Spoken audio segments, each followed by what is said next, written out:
Thank you, Kenny. I'm Amy Dehan. I'm Curator of Decorative Arts and Design here at the Art Museum, and I want to welcome you here today to today's talk and tea presented in partnership with the Colonial Dames in the state of Ohio. And I'm incredibly excited to welcome and introduce artist Michelle Erickson, who joins us today to talk about her research and her practice in ceramics that skillfully bridges in unexpected and clever ways the colonial past to the present.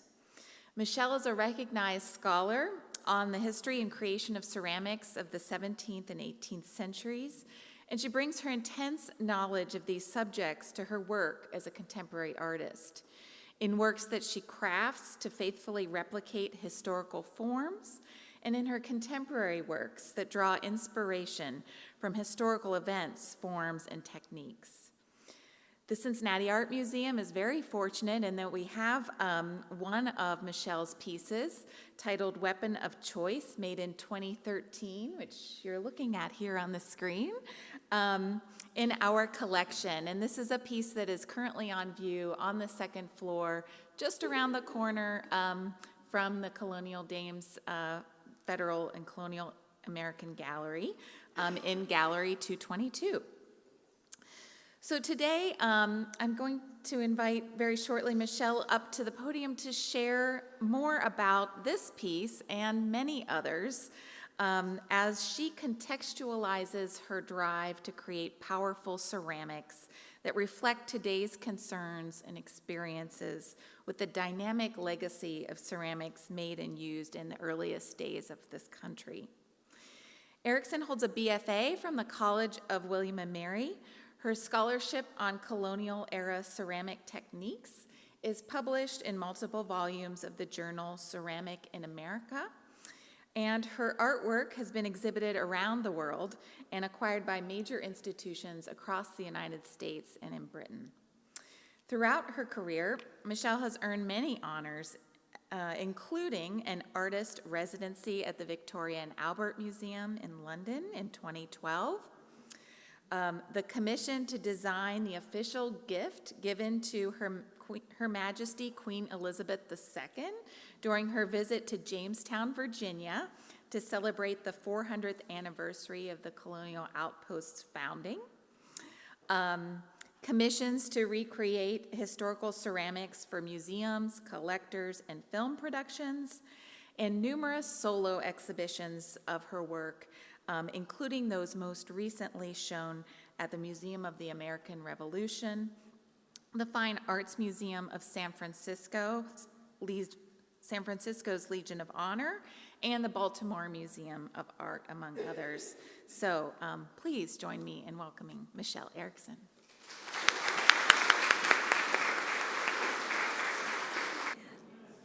So it's an honor to be back at this museum. We've visited before with the American Ceramic Circles, but it's been some years, and not since A Weapon of Choice has been in the collection.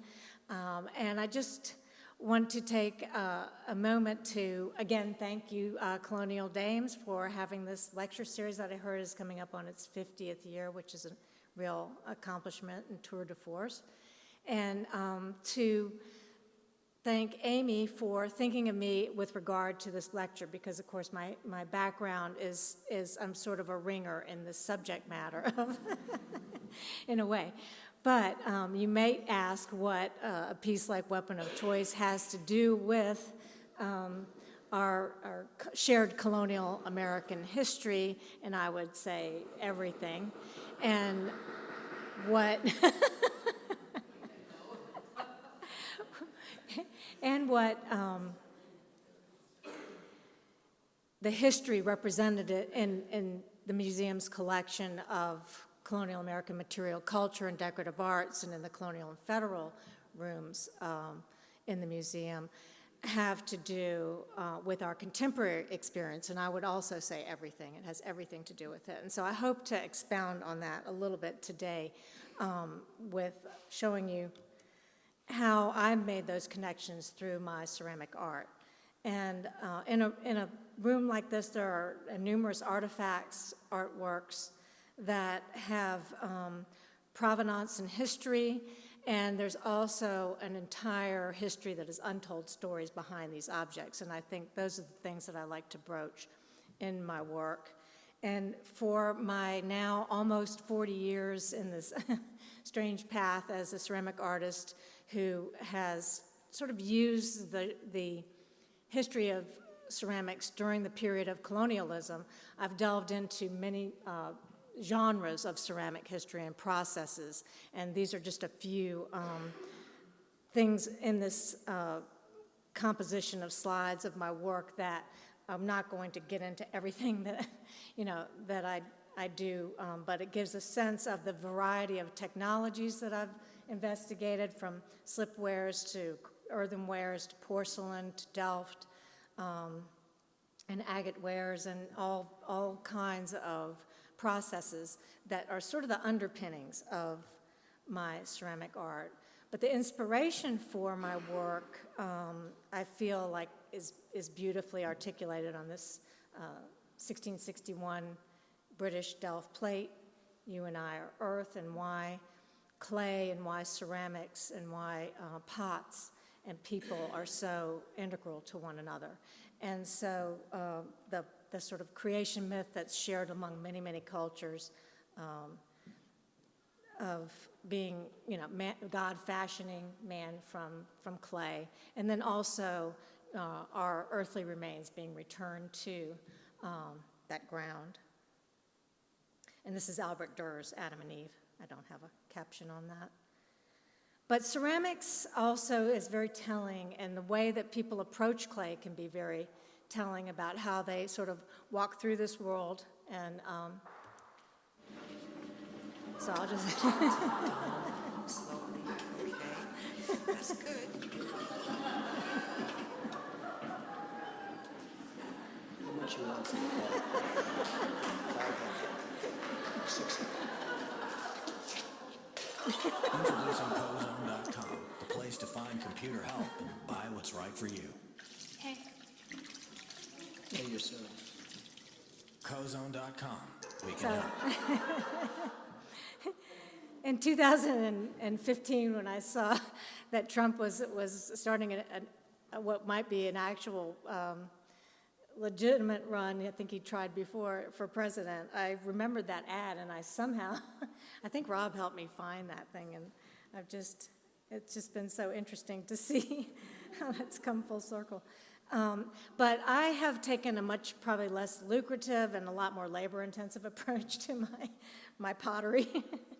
And I, while artist in residence at the Victoria and Albert Museum, we created 3 films there. I was there in the class of World Class Maker, which, again, the title of my talk was, and the title World Class Maker, really it does have something directly to do with how I work, and not so much an aggrandizement of that effort.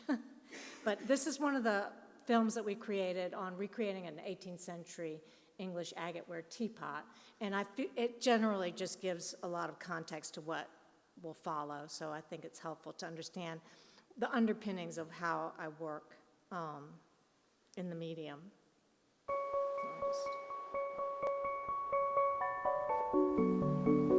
In this film, I'm going to recreate an 18th century agateware teapot in the Viennese collection. Agateware uses different colored clays to create a pattern that imitates agate stone. This particular type of laid agateware has to be press molded to maintain the pattern of the marbleized clay. To make the molds, it's necessary to investigate how the original model used for the molds was formed. My initial assumption is that it was sculpted to imitate a shell. I'll start by measuring the Viennese piece and increasing the scale, taking account of the eventual shrinkage of the clay through drying and firing. I'm throwing a thick shape that can be marked, carved, and modeled into the main body of the teapot.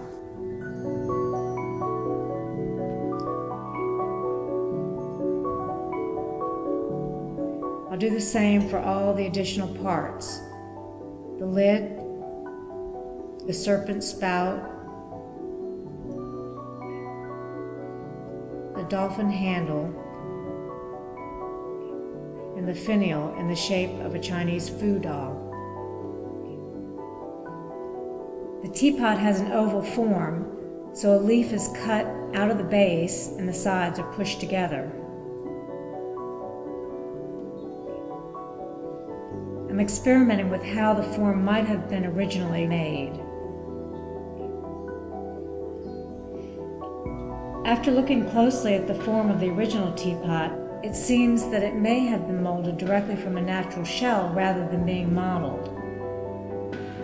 Following that insight, I'm cutting my throne model in half to press into a mold from a natural shell. The shape, the size, and the number of lobes on the natural shell are very close to what I need for the teapot. I'm marking the cast shell with a compass so I can model it to recreate the exact shape I need. I've made plaster molds for each section of the teapot. Ornamental relief on the lid and the finial is carved directly into the plaster molds.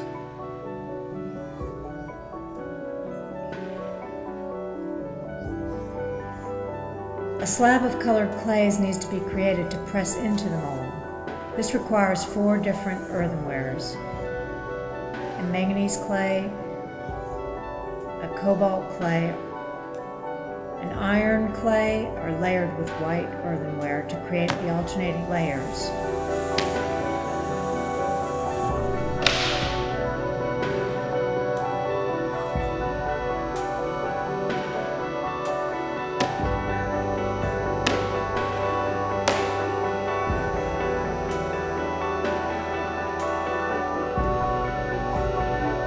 The layered slabs are turned into rolls and cut.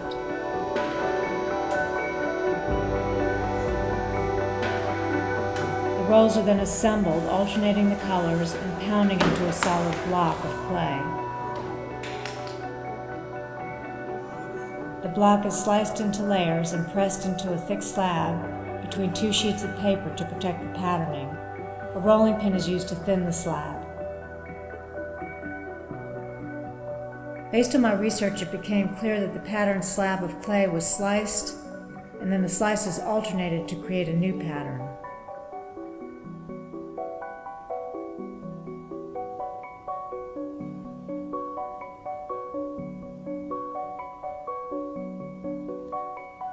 I'm carefully pressing the patterned slab into the shell teapot mold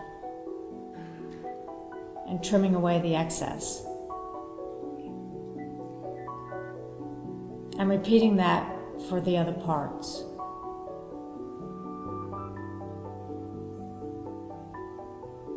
The edges are scored in preparation for joining the 2 halves of the mold together.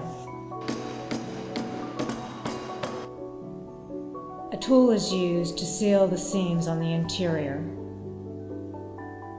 Now that the clay is leather hard, I'm removing it from the mold. I'm going to clean the seams and assemble the sections to make the teapot. The clay is rolled into a tapered coil to make the handle.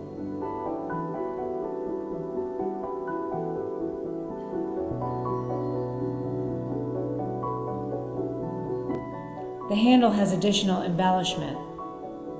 An incised plaster sprig mold is used to create the eyes of the dolphin.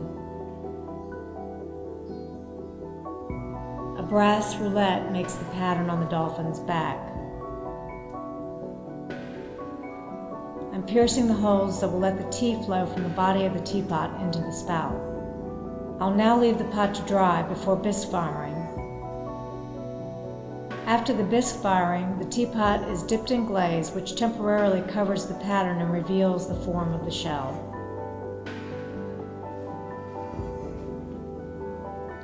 When the glaze firing is complete, the final colors are revealed.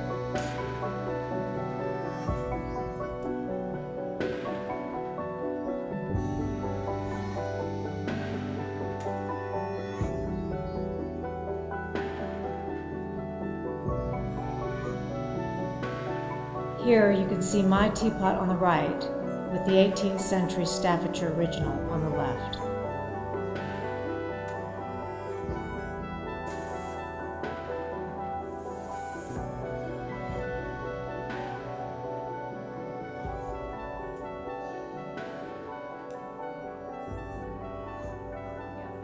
Credits run because it's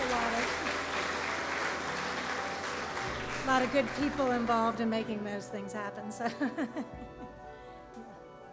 well, I'm glad I have this so I can remember how I did that.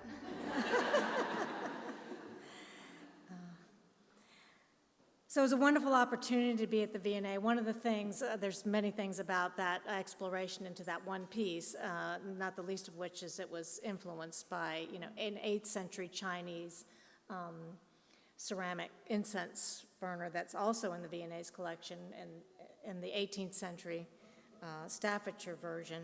And so it's another example of sort of this East meets West. This is an image of the fathers of East and West studio ceramics, Bernard Leach and Shoji Hamada.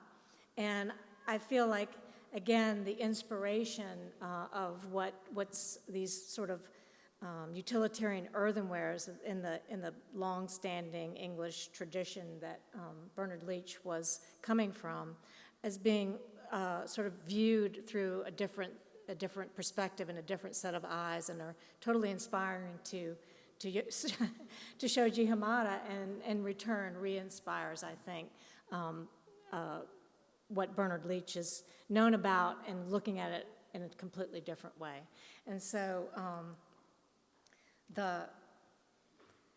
these, in the 21st century, these two ceramic artists, Ai Weiwei, the Chinese dissident artist, and Grayson Perry, who's a cross-dressing potter, who's now OBE, sort of use their cultural backgrounds of ceramic history to create narratives in contemporary art with their beginnings in ceramics. And here you have an example of each of their work, the Han Dynasty vase with the Coca-Cola emblem, Western civilization's imprint on the East. And then Grayson Perry's Rosetta vase, which clearly uses that famous Ming porcelain vase, but uses it to describe very interpersonal situations of abuse and his own trajectory, and those shared socially by many others. But I had that wonderful opportunity to, basically look at that same jug, or one very similar, from the V&A collections. This is Alan Graves, the keeper of contemporary ceramics there. But most of what I had done up to that point really came from looking at broken pots and sherds and fragments in environments not really as photogenic as this one. This is mudlarking on the Thames, which is a fun experience if anybody gets a chance to do it. Starting with ceramics found in a little outpost called Jamestown on Jamestown Island in Virginia, where a piece like this 1600, 16 to 1610 Wanli Chinese wine cup would be excavated among material like this from Holland, Germany, Spain, Britain, France, and there's much more. You have Middle Eastern, you have Hispano-Moresque pieces showing up there, other Chinese porcelains. And what really kind of makes that context so unique and so intriguing to me is the millennia of ceramic history that happens in that same spot from the indigenous people whose lands were then taken or appropriated or co-shared in that first contact moment. And so I set out to sort of rediscover some of these lost ceramic techniques and pieces that were some icons from ceramic history, and some just had very intriguing histories, some that exist in museum collections, and some that only are known about because of archaeological excavations. And a lot of that work has been published in the annual Journal of Ceramics in America, and this was the first issue on British ceramic traditions. Because of my, at the point that I was asked to create the piece to be gifted to Queen Elizabeth in her historic journey back to Virginia to commemorate the 400th anniversary of the settling of Jamestown, I had been doing this work for about 20 years at that point. This piece is not the Queen's piece, I got ahead of myself, but is a contemporary work named Virginia that I created that's in the Chipstown Foundation's collection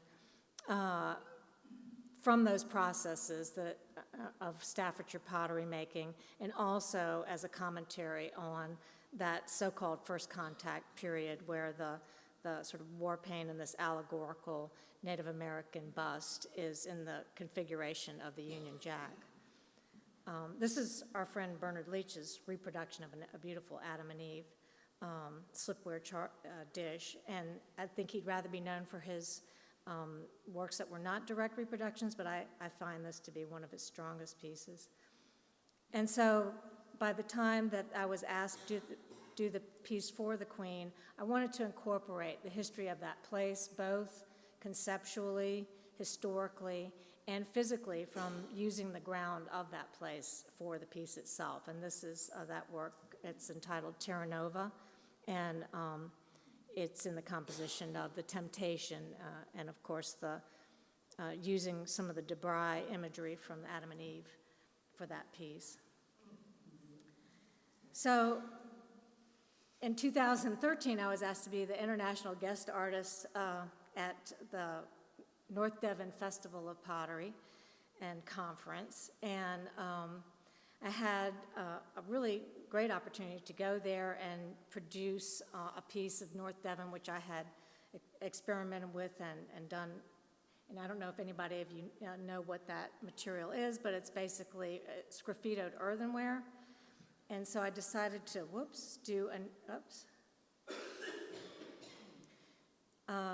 do an earthenware sort of portrait jug. But instead of a portrait of the Queen, it was a little bit different interpretation of the Queen, and that's a portrait of Grayson Perry, who is a very well-known artist and ceramic figure, as we spoke about. And that I was able to make that piece out of clay from North Devon, and they call it Fremington clay, and dip it in the North Devon ball slip. And then it took a year, but then it was eventually fired in a wood-fired earthenware kiln in that place. And that's in a private collection of Bill and Susan Mariner. But the dual kind of narratives in my work often go back and forth between our place in the natural world, memento mori, and the sort of imagery of the John White watercolors, which I used John White and then Theodore DeBry depictions of Virginia Indians for the piece for the Queen, but there is a whole other range of natural history depictions that I feel speak to our present moment and our dependence on the natural world. I was invited to participate in, again, I was probably a ringer in this crowd as well, but a project called Another Crossing that was to commemorate the 400th landing of the Mayflower in Plymouth and sort of unpack some of the untold stories of that conflicted history. And so this is Plymouth Rock, and then this is a split rock formation that has indigenous ceremonial, ancient indigenous ceremonial connotations. One of the precepts for that show was to work in 16th or early 17th century technologies, which we talked about earlier, is impossible because as soon as you make a cup of coffee or turn on the sink to fill your bucket with water, that's over. So I did try to single out, using indigenous clays and a solely wood-fired kiln. It's 5 days of wood firing, my collaboration with wonderful wood-fire artist David Stumfley, to create the pieces for that exhibition, which went to Plymouth in the UK and then came back to Fuller Craft Museum, which is near Plymouth, Mass. And I had also a wonderful opportunity to work with Wampanoag artist Jonathan Perry, who made the copper top for this, or he calls them portals, for this piece and the other two, but I didn't have photographs of the finished pieces because the Fuller Craft Museum acquired those two pieces, and the RISD Museum just recently acquired the Pilgrim Flask. But I used historical forms and sort of refocused on the natural presence of these shells in both cultures that came together in that, or both cultures that are involved in that episode in history, where the quahog shell that covers these sort of Germanic type stoneware jug forms is the material of wampum, and the scallop shell that Pilgrim Flask is made from, natural cast sort of Jeffersonian shell, is the scallop shell is a badge of Christian pilgrimage. So trying to bring more to that story and acknowledge the displacement and the change for entire populations in this country, while still, making sense of where we are today from this colonial past. And that can be, this is a cover collaboration with British Art Studies with Irish Moon from the Met, where I wrote an article on all these, on that exhibition and a couple others that I'm going to talk about. And so the sort of dual veins of the going back and forth between the natural world and the sort of social, political, and geopolitical narratives. I've always been a big fan of William Hogarth. The subject of the Ceramics in America of 2018 was an exhibition I was involved in, and there's a profile on my work in this issue, called The Last Drop, where artists were responding to historic pieces from the Chipstone Foundation's historical collections. My interest in Hogarth went way before that, and this is a piece from probably the late 90s that I did, a creamware version, a three-dimensional version of that Midnight Modern Conversation, which is also in the Chipstone Foundation collection. But it was such a telling, social episode going on that I didn't want to really change it. I just wanted to represent it three-dimensionally. So that interest in political satire has been part of what I reference and look to in 18th century material culture. This is the engraving, The Able Doctor, from Paul Revere's 1774 published version in the Royal American, but it was just previous to that, published in the London. And it's all in the London, I forgot the name of it. I think it's just the London in 1774. And it's a bitter, brutal satire, which when you break it down, this sort of Native American depiction of an allegorical America who's being basically sexually assaulted from every way, and it's about the intolerable acts, and so it's a very serious and harsh depiction of the politics of the time. So when we talk about being harsh and divided and all these kinds of things, it has real roots in this history. But the composition of that piece always reminded me of something, and this is something I passed every day when I was artist in residence at the V&A, this Della Robbia, and you can see the lamentation, the composition of the lamentation was used in that graphic. Here's Grayson Perry's tapestry of what's actually called the Lamentation, that he uses that composition to talk about, drug addiction and poverty and, prostitution and things that are social ills. But I recognized that, and it was just kind of really brought home how much weight these things had. And I used that for my own political satire that I started in 2013 called The Party's Over. And I started it when there was our governor in Virginia and our lieutenant and our attorney general at that time were trying to focus in on mandating a state-mandated vaginal ultrasound for women who were seeking an abortion. And I found that this sort of print and some of the underlying issues of that subject matter really came into being for me to then transpose it into a political commentary. And this is a platter called Party Platter in a private collection.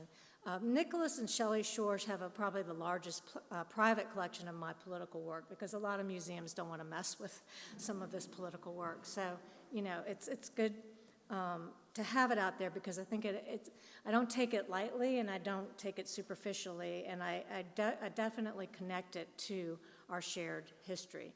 But I think it's important for people to have an opportunity to think about those things. This is another character from Hogarth, who clearly is not depicting him very flatteringly, but this is John Wilkes, excuse me. And you can read for yourself some of the descriptions of Wilkes, who became a kind of a populist hero and a very unlikely hero of the Revolutionary War. And he always sort of came up to the premise of slandering King George, and of course had populist views that were antithetical to the British crown, and eventually crossed that line enough in his famous issue number 45, where he was imprisoned for that infraction.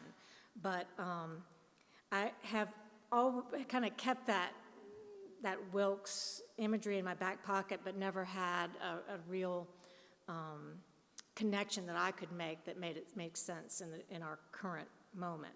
And so I guess revolution makes for some unlikely heroes, and here's one.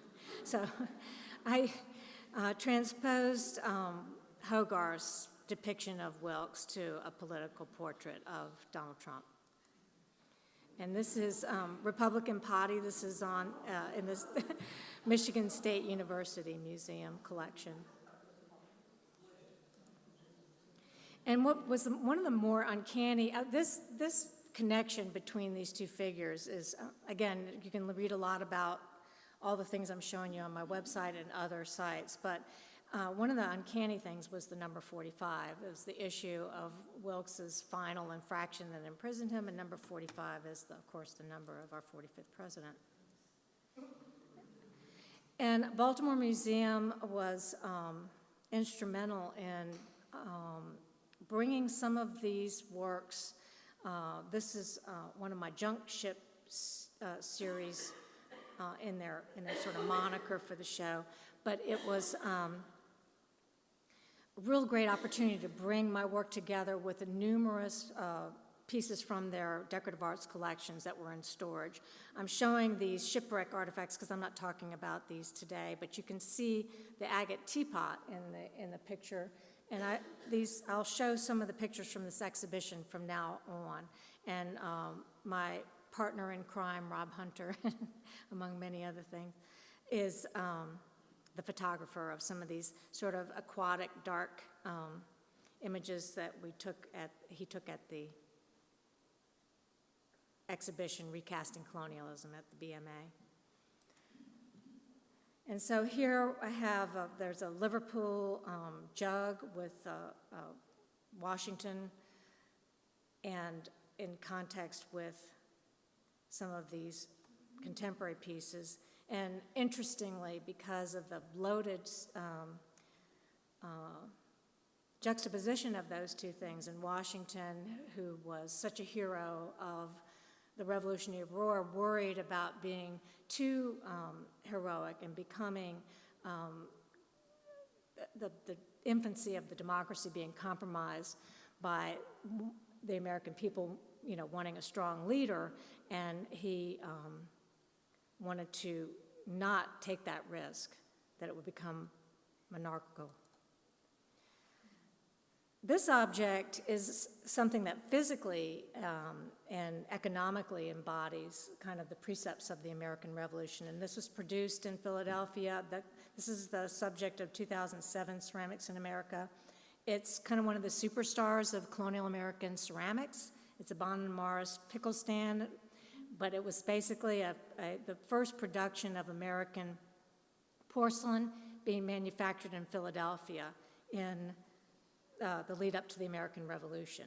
And so my rediscovery of that process, which is, there was a film made at the Museum of the American Revolution in 2018 that's also being used in the new American galleries at the Philadelphia Museum in a shorter version with an example of a Philadelphia-made porcelain sweetmeat dish. But it also was the inspiration for a number of works that both drew on the geopolitics of global trade and the China trade and the natural casts of the shells that were one of the integral parts of the American-made porcelain pickle stand, was that the shells were cast from life and not modeled to look like a shell. And so it changed the entire form from all of its British and European predecessors. And so some of those things, the tripartite form and the tripartite government, the fact that it was on the tables of, the signers of the Declaration of Independence, it's a very significant story, and it can be found in the journal, and also you can see the recreation of that piece and some of the story in the film. And this is American Pickle series, so again, talking about the sort of global aspects of the China trade, the exodus of the job market to China on the one hand, and then our own American issue of proliferation of weapons, gun violence, and the epidemic of gun violence in this country. And this, again, is from the Baltimore Museum show, showing these things in the context with a European sweetmeat dish, an English porcelain sweetmeat dish. So excavation is a big part of what I'm sort of talking about today, and bringing up things that people would rather keep buried. This is a fossil, when the discovery of fossils in the 18th century became a fascination and almost a mania, and it influenced the art and design of decorative arts in a lot of forms. And this wonderful salt glazed teapot, fossil teapot, I think it's in Chipstone's collection, isn't it? Yeah, in the Chipstone Foundation collection, is an example of that. And I thought a very good piece for me to sort of bring that forward into our contemporary dependence on fossil fuels. So again, the connection of the history is almost undeniable. And this is in the Virginia Museum of Fine Arts. Wedgwood's fascination with the excavation of Etruria and these Greco-Roman artifacts inspired what's probably the most famous piece of ceramic in history, the Portland vase, which came from the cameo glass. And I did some work with the experimenting with jasperware, Wedgwood's formula for jasperware, to create a piece for an exhibition called Blue, White, and Radical after 9/11, for which I created 3 pieces. And using that material of jasperware, which is both very, very strong but also very brittle, to create Ruin, which is in a private collection of Arthur and Esther Goldberg that will go to the World Trade Center Memorial Museum.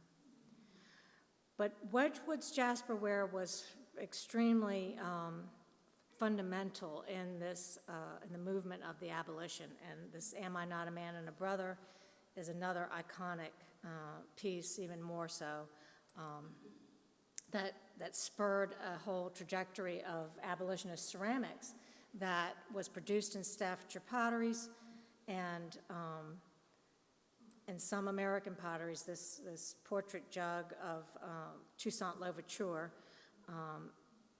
the Haitian general who was the father of the abolitionist movement, and also this Peshin jug from Liverpool. And Liverpool, poignantly, was one of the largest slave ports in the world. So that began a 21st century approach to an abolitionist series that I was doing on child soldiering and child slavery.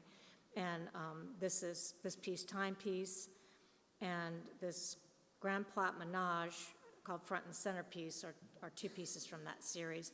And this is coupled in the Recasting Colonialism at BMA with their wonderful creamware piece. But seeing that iconography play out in 21st century seemed like a historical moment to me.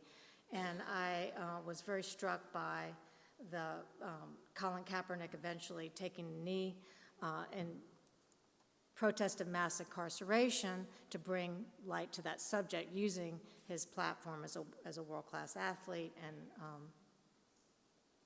to take that stand. And you know, we have to remember that in the 18th century, late 18th, early 19th century, these wares were not just advocating for the abolition of slavery, they were advocating for boycott of commodities produced by enslaved labor.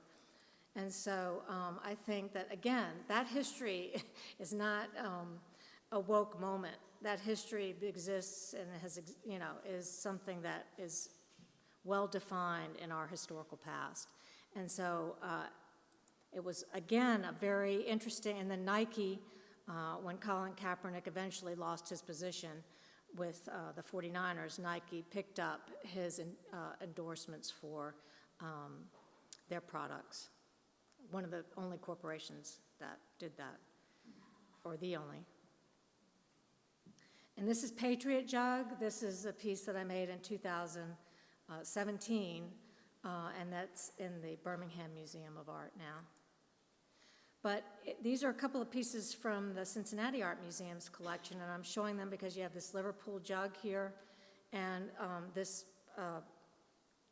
early 19th century jug of depicting Tom Molyneux, the self-emancipated black boxer who,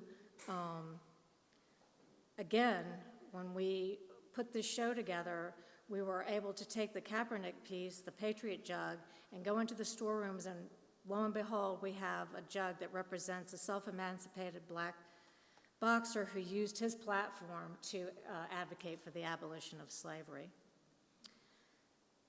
So since we were talking about San Francisco, I had an opportunity in, I think it started in 2019. I was invited to come out to the Legion of Honor, which is the San Francisco Fine Arts Museum's, one of their museums, and explore the idea of responding with my ceramic art to the Bowles porcelain galleries in the Legion of Honor.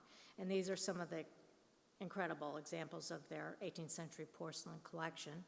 And so we flew out there in February of 2020. And I wanted to draw on the place itself, as well as the collection, to kind of speak to contemporary issues that were going on in the Bay Area at that time, but also that are more universal. And of course, in February 2020, that was now the last flight that we've taken since then, and the world did change quite a bit for quite a while. But the show did come to fruition, but it had to be long distance, so that was my only trip out there. And again, we created a nice film on this process that you can find. They have a wonderful site on the Fine Arts Museums of San Francisco site and my website. These are some of the pieces about endangered species, gun culture, equality, and so forth. And they did acquire TransAngel, which was sort of the centerpiece of the exhibition, and kind of speaks to the phenomenon of all the world's largest tech industries sort of nesting in that Bay Area. And lastly, I was commissioned by the President's office and by the President William Mary to create a piece that spoke to their response of COVID. And I began that journey again by using the earth from that place. So kind of come back to that. I got clays from the site. I wanted the community in general to interact with this piece in some way. So we had the clays and the people get together and put their hand impressions on this tripartite cup that was inspired by and referencing a William and Mary period Staffordshire slipware vessel that actually had the inscription, "Good Health to King William" on it. So it was very, again, rooted in history, but brought some different sentiments to the foreground of this. And I had students also, or whoever was involved, students, faculty, and other people, inscribe one word, sort of encapsulate one word things and inscribe them into the clay. So this colonial history is complex, but I think it's also an incredibly rich source. This is a wonderful William and Mary Delft cup in Colonial Williamsburg's collection. And when Meghan and Harry decided they were going to leave the royal family in a sort of unprecedented way, it inspired me to create a piece. I had been recreating these William and Mary pieces for some time. And the day my piece came out of the kiln, this was the cover of the Sun-Times. Mugs it.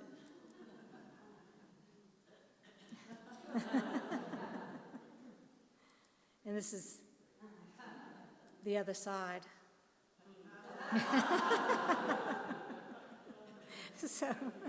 So, you know, we'll have to discuss this further over a nice cup of tea. This is Laura Linney in the HBO series John Adams, and she's holding one of my creamwork cups. I made several pieces with it. But, so you guys can have tea. I prefer punch. Thank you all.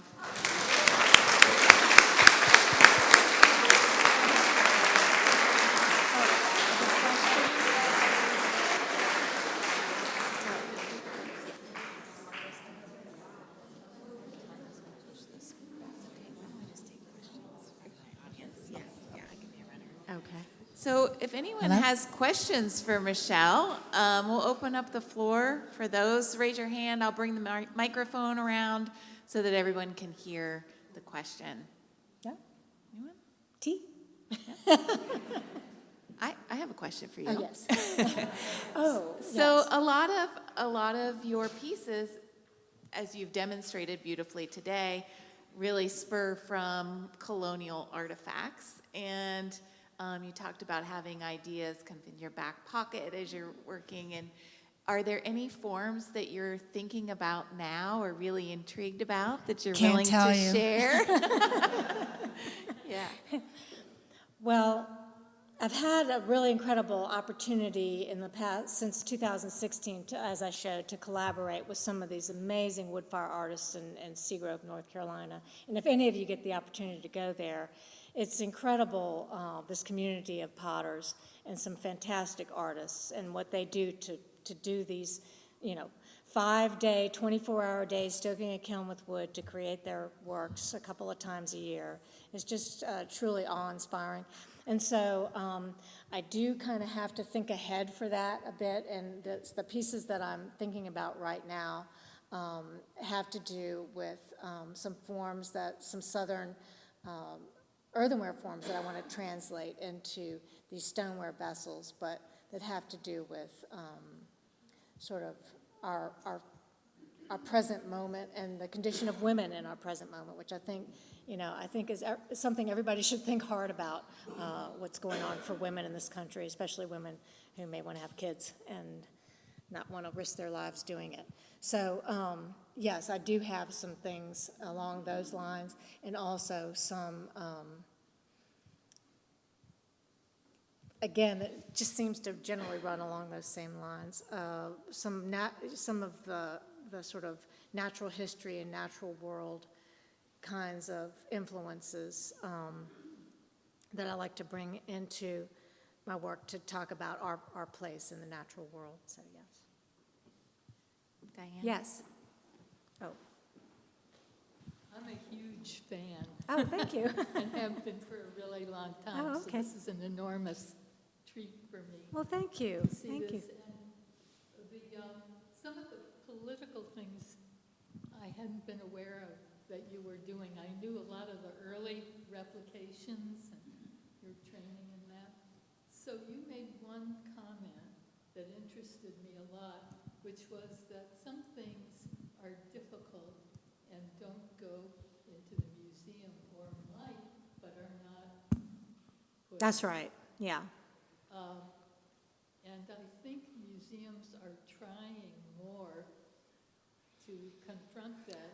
Yes. But it's a very difficult It's thing. tough, and I think, yeah, I'm sorry, go ahead. No, that, Yeah, it's, I mean, I understand the concerns.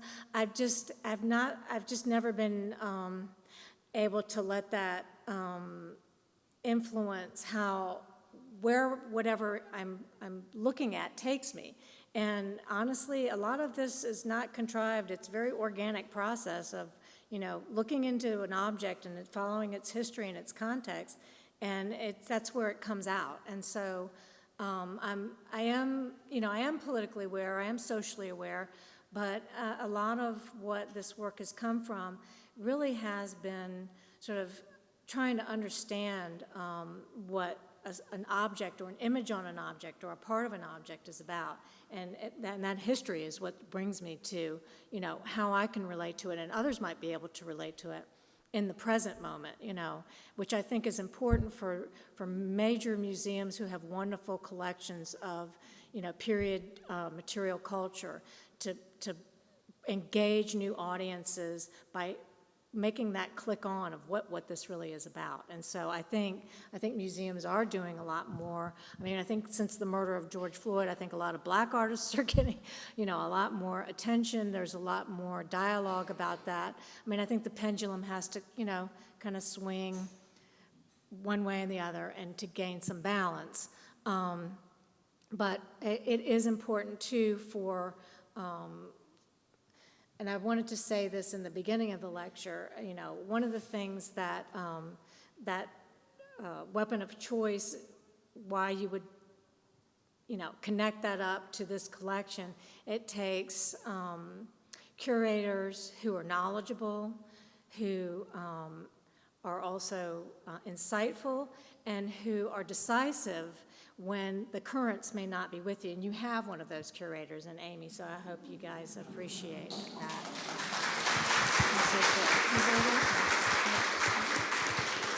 So, yes. Oh, I don't need it. Quick question. Sorry, you need it. Oh, okay.